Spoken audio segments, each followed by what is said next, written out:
السلام عليكم ورحمة الله وبركاته. ازيكم يا حبايبي؟ عاملين ايه؟ يا رب كلكم تكونوا بخير ان شاء الله. النهارده هنعمل مع بعض فطيرة السبانخ بطريقة سهلة. طبعا انا عملتها مرتين قبل كده على القناة. المرة دي انا عاملاها في صينية، عايزة اقول لكم سهلة جدا وبطريقة مختلفة تماما. شوفوا معانا الفيديو. طبعا هجيب بقى كده سبانخ مثلا ربطتين. طبعا هي بتتباع بالربطة. هنقطع الربطة، هنغسلها الاول غسلة كويسة وبعد كده نقطعها، وهنضيف لها معلقة ملح وهنسيبها على جنب. هنيجي بقى هنا للعجينة. هجيب بولة احط فيها معلقة ونص سكر، معلقة خميرة، وهقلبهم كده. وبعد كده بقى هبدأ ان انا اضيف الدقيق. عايزة اقول لكم ان انا مش هزود اي حاجة، يا دوبك هنحط زيت زيتون. طبعا سبانخ يعني لازم زيت زيتون. بس لو ما فيش ممكن نضيف زيت نباتي عادي، ما فيش مشكلة. هبدأ بقى ان انا اضيف الدقيق. عايزة اقول لكم ان كوباية المية خدت حوالي كوبايتين دقيق، او ومعلقتين كمان. طبعا انا ضفت ملح وضفت نص معلقة بيكنج باودر برضو. وهبدأ اعجن كده زي ما انتم شايفين. كل لما احس ان هي محتاجة دقيق، طبعا مش هنحط الدقيق كله مرة واحدة، احنا بنضيفه على مرات كده. طبعا هي لسه بتلزق. هبدأ ان انا اضيف لها الدقيق. عايزه اقول لكم ان انا مش ببقى عايزاها يابسه ولا حاجه، انا عايزه العجينه طريه كده في ايدي. زي ما انتم شايفين كده خدتها على الرخامه وبدأت ان انا اعجنها كويس جدا حوالي 10 دقايق كده. بعد كده هلفها كده واحطها في بوله. هنيجي بقى هنا للسبانخ زي ما انتم شايفين كده. هنزل بقى الميه بتاعتها بايدي كده، مش هسويها على البوتاجاز. عايزه اقول لكم ان السبانخ لازم تتغسل قبل التقطيع عشان فايده الحديد ما ينزلش وهي متقطعه. بدات اعصر فيها كده شايفين الميه اللي نزلت منها.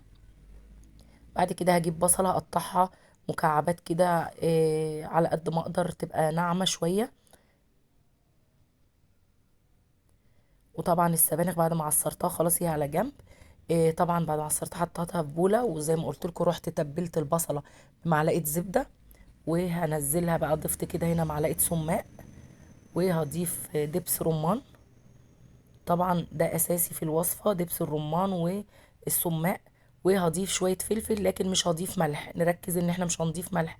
ندوق السبانخ بقى علشان خاطر لو هي يعني نظبط حدوقها. عايزه اقول لكم ان هي ممكن تتعمل بالجبنه، بس انا فضلت ان انا اعملها كده من غير جبن. هنقسم بقى العجينه لان انا هعملها في صينيه.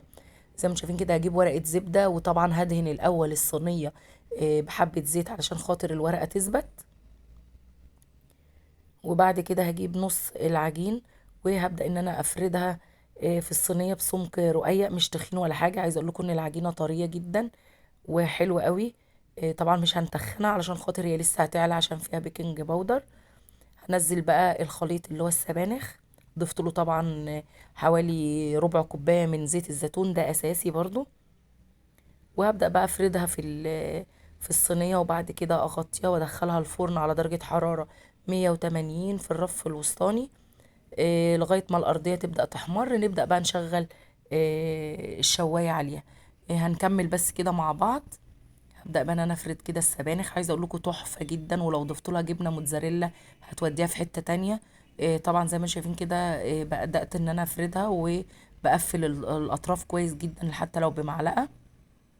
بجيب بعد كده بيضة بضيف لها رشة ملح ورشة فلفل اسود، وابدا اضربهم كويس. ممكن كنا نضيف لبن بس ساعتها ما كانش عندي حليب. طبعا انا بدأت ان انا هنا مش بقطع الفطيرة لتحت، انا بس بعمل فتحات كده صغيرة علشان خاطر السبانخ تستوي وتاخد برضو سوا كويس. لكن ما بنزلش بالسكينة لقاع الصينية او حاجة من دي. بس هدهن بقى الوش بالبيض. لو كان في حليب بندهن بيض وحليب، ممكن ندهنها حليب بس، يعني على حسب الموجود. طبعا انا بدهنها بيض اهو. طبعا في الوقت ده طبعا انا مشغله الفرن زي ما قلت لكم. وهدخلها مش هتاخد اكتر من نص ساعه. وتطلع نبدا نقطعها بقى. عايزه اقول لكم بتبقى تحفه. طبعا ضفت حبه البركه، وهضيف كمان حبه سمسم. يا ريت بس لو وصلتوا للفيديو لغاية هنا، يا ريت تعملوا اشتراك في القناة وتفعيل الجرس وتشيروا الوصفة عشان توصل لعدد كبير. طبعا شايفين شكلها بعد ما طلعت، عايزة اقول لكم تحفة جدا، هتعجبكم ان شاء الله. طعمها حلو قوي. طبعا انا معرفتش ان انا اطلع قطعة لانها كانت سخنة، ومش قادرة ان انا اخرجها من الصينية. وشكرا والسلام عليكم ورحمة الله.